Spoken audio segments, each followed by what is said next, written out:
I'm Cory from 585 Outdoors, and today we're doing our top 3 each favorite pieces of gear for hunting this season. So my third item on the list is the Outdoor Research Backcountry Organizer. This is, I believe, like the size medium portion of the cube. This thing has been awesome because I can have so many compartments just to carry everything that I need between tools, marking tape, knife sharpener, camping survival stuff, and pocket out here on the front where I keep my gloves, zip ties to put on tags on deer, especially when I'm going out and cleaning everything.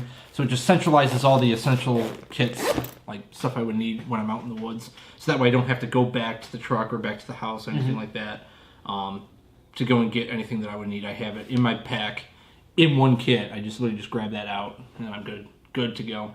So that's been really, really helpful this past year with just carrying marking tape to track the buck that I shot and just having all that essential stuff that's right there. So this looks like a good item for like larger packs that don't necessarily have like the internal organization. So it seems like a good product to me. Yep. It's also, I mean, like if you have a smaller pack, it's just something you just throw in like the main compartment, so it's quicker access to get to it. But while you can just have all that stuff centralized in one thing, that you can have in a main compartment that once you need it, open it up, grab it, and go. So that in a way, it's also very light. It's not too bulky or anything like that. So I like it. So that actually leads perfectly into this bag. This is the Hill People Gear Tarahumera, and it's been custom fitted with some loop Velcro and some Molly straps, just for a little bit of added customization and modularity. It has 2 compression straps, which can be moved or removed and adjusted, and then it has this dissection style zipper that goes down it, and it's just one single pocket on the inside. And then it has one pocket here for hydration, or you could even put the hydration inside of the main compartment here. This is a great bag because it has this dissection style zipper that goes vertically down it. It's really easy to get to whatever you need. It's great for day hunts. It's not great for long hunts or some longer trips in the outdoors in general. It also has 2 water bottle holders, or whiskey bottle holders, or beer bottle holders, or whatever you need, basically. It holds fluid. It holds fluid, or baseballs, whatever you want. Then it has another compression strap on the bottom here, but this is made out of shot cord, or elastic band, basically, and which allows to hold pretty much anything. I've used it to hold camping mats. I'll use camping mats for turkey hunting and lay prone. Sometimes that's more comfortable than sitting up against a tree. So it's a great bag. Has a yoke system. The yoke system is excellent for holding weight. This bag has a capacity of about 40 or 50 pounds. And that's it for this bag. What hunts have you used that bag on? I know you used it for turkey hunting. I've used it for a lot. I've used it for turkey hunting. I've used it for deer hunting. Opening day. I used this when I shot my doe this year. Used it all for turkey hunting. I'm probably going to use it for waterfowl hunting. I haven't used it for waterfowl hunting because I really carry a decoy bag. And for a decoy bag, I actually just carry a rucksack because it's easier than carrying a decoy bag. Or you can just let me do it. I'll happily just carry the decoy bag. I'll be your mule. Okay, cool. All right. But so I kind of see this bag being more of, like, as you said, the day hunt kind of thing. Not so much that overnight, gonna backpack and hike in 6 miles, and then have to set up a tent, make camp, blah blah blah. Just not enough space here, but really good day hunt kind of pack. I love this pack. Very light. All right, so my number 2 piece of gear is actually a piece of clothing. And it has to deal with the company that's on my hat that I've talked about a bunch because I like them a whole lot. It's First Lite. This is the Woodbury jacket that they have. So this is like their current system that they have for like a mid-season tree stand whitetail hunting jacket. And one of the things I love about it is the quality of this jacket in terms of does not allow wind to pass through it, so my core stayed super warm on so many hunts. Where it's just like you think you'd be freezing. Like typically I would, as long as you properly layer on the inside. It's just that added insulation piece to really just solidify that core heat. Yeah. And there's a front pocket. It's in the front here where you can actually put your hands. It's lightly fleece lined, and that has been a godsend. Absolute godsend. It's like having a hand warmer just built right in. Yeah, and I don't need the hand warmer shaky packet thingies. It's just put my hands in there and I'm good. On top of that, it's just built for being a tree stand jacket. So that's why this is kind of like my number 2 piece, because it really kind of justifies the $280 price tag that's attached to this, which is something I've talked about constantly about First Lite. It's expensive, but it's in the same realm as like the QE camo, Sitka camo. It's the same price range. It's all competitive. They all use the same kind of materials. The reason why I just like First Lite is because of the thing that's on the outside here. Now that you can actually see it when I'm talking about it, because I've written about it and I've did a podcast on it, but now you can actually see it, is that fusion camo that's actually on this. It is so versatile, versatile. I just can't get enough of it. Can't get enough of it. It's a great pattern. Great pattern, and the jacket's just really nice. It's heavy-ish, but it's not a bulky kind of heavy at all. And then like the shooter's cut down on the sleeves. I've worn this when it started to get cold for bow season and stuff like that. I've actually practiced shooting with this on. No problems at all. Yep. So that's the Woodbury. My number 2 is another First Lite product, and this one is called the Halstead. And it's not necessarily a jacket. It's very much like a waffle top, fleece top that the military uses. It's that same like grid type sewing pattern. It's polyester. It's 94% polyester and 6% spandex. So it's not that merino wool that we all know and love, but goddamn is this thing, it's warm. And the nice thing is that it's thin enough to be able to layer with. And another thing that I really like about this is it has a really nice quarter zip and a really high collar.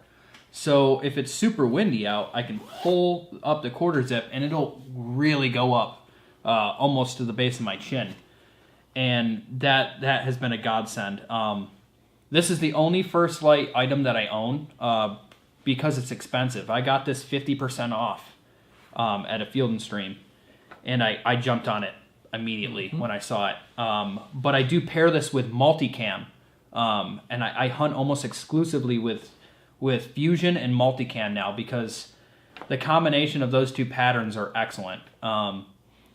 And I know camo doesn't really matter that much for deer hunting, so I'm wearing an orange vest on public land. But if I were to bow hunt, I probably would hunt with this and multicam. Yeah. And that's all I have to say about that. Yeah. I also have a Halstead as well. That's more of like a mid-weight kind of insulation layering piece. Cool. I got my last sentence. So that's enough First Lite for me. enough about it. You don't have to talk about it one more time. So now I'm going to talk about what number one now. Number one. Top 3 things is this Bino harness by FHF Gear, which FHF stands for Fish Hunt Fight. Oh, that's cool. Yep, I had to look that one up. This is their Pro M Bino harness, and basically the stock harness itself is a little over $100, and then everything as you see here between the shoulder pads that kind of just add just a little more comfort as you're wearing it, because I wear this a lot. Cory, how many times have you seen me not wear this out in the woods? I don't know. Exactly. I don't know when you haven't worn that. Because I don't. Waterfowl hunting, that's the only time you haven't seen me wear it. Well, yeah. But yeah, we've had this kind of talks. They have a rangefinder pouch that's sold separately. So the whole rig right here is about like $150, I think, by the end of the day.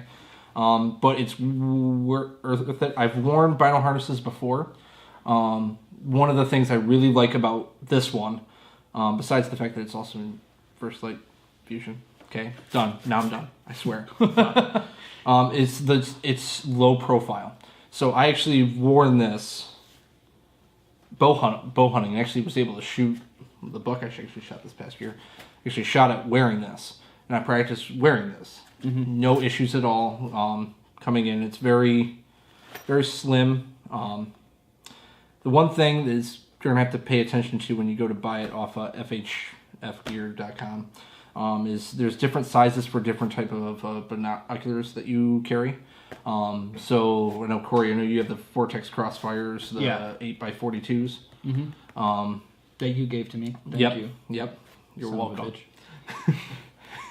I can have them back. Call me son of a bitch. Just kidding. Just kidding. But those actually fit a lot taller in this they're pretty than the Vortex Diamondbacks 10x42s. Yeah, those are significantly smaller than mine. Yeah. But pretty much about the same quality glass. I mean, maybe just a touch. Just a touch more. But another thing that's really like, and the reason why I actually picked FHF for this particular system is the fact that you can have this rangefinder pouch actually attached to the buckle piece, and that way it keeps my binoculars, my rangefinder, the wind checker, all on my chest, easy access. So if I was actually sitting up and I needed to range something really quick, I can just pop the lid off, pull that up, put it back, and it's all right here in my workspace. Yeah. And it's very easy to access, put it back, and it's very quiet. So, and then the camo pattern is also nice because I just found that camo pattern works. And for turkey hunting, I just wanted to add upon my stealth. Yeah. That's a pretty cool rig. I kind of want one. Thanks. Crippling debt is the key to happiness. That's a gun gamer's thing, but that's okay. It's true. Great thing. Another thing about this that I really like, that logo is freaking cool. It's a fly rod, a broadhead, and a Barrett 50 cal. That's awesome. Fish on fight. I really like.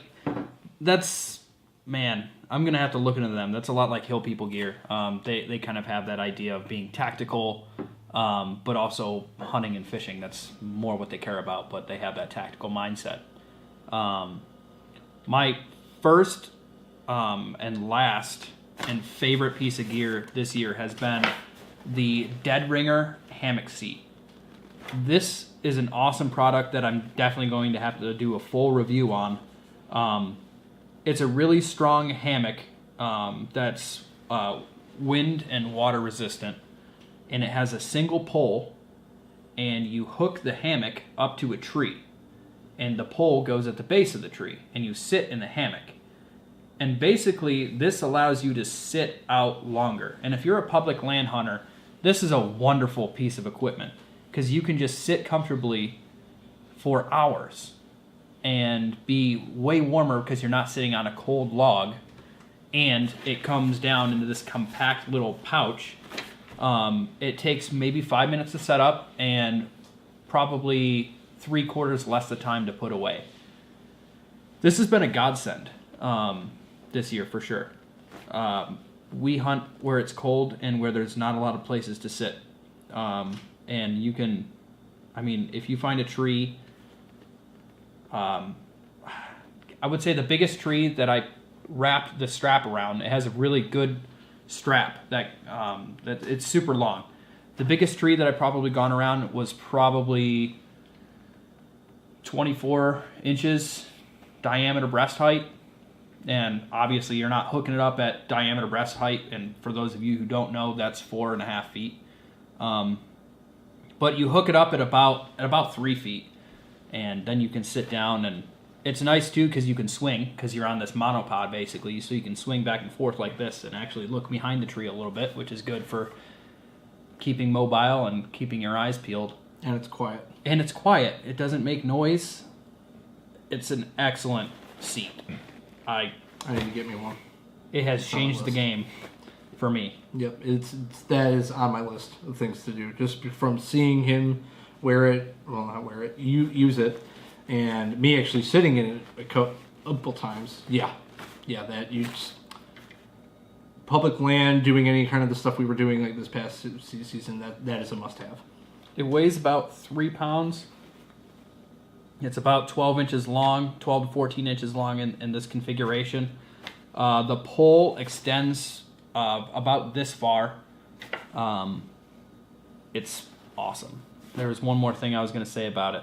Oh, the company, ADRINGER, is actually from Rochester, New York, where we're from, which is also really cool. Home based in the 585. Yeah, I believe they're from Brighton, New York, which is really cool. And they make a lot of optics. I don't want to say lower end optics, but cheaper optics. I've used some of their optics, and they've been pretty good for me. Along with some of the archery Yeah, they do make a lot of I know they have a stabilizer that they use. And they make fiber optic sights for shotguns too, I believe, which is pretty cool. Yeah.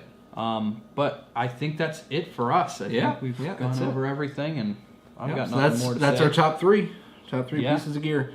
Of course, obviously, if check the links below or whatever, we decide to actually do full reviews on each of these pieces. Yep. So, I'm Ian.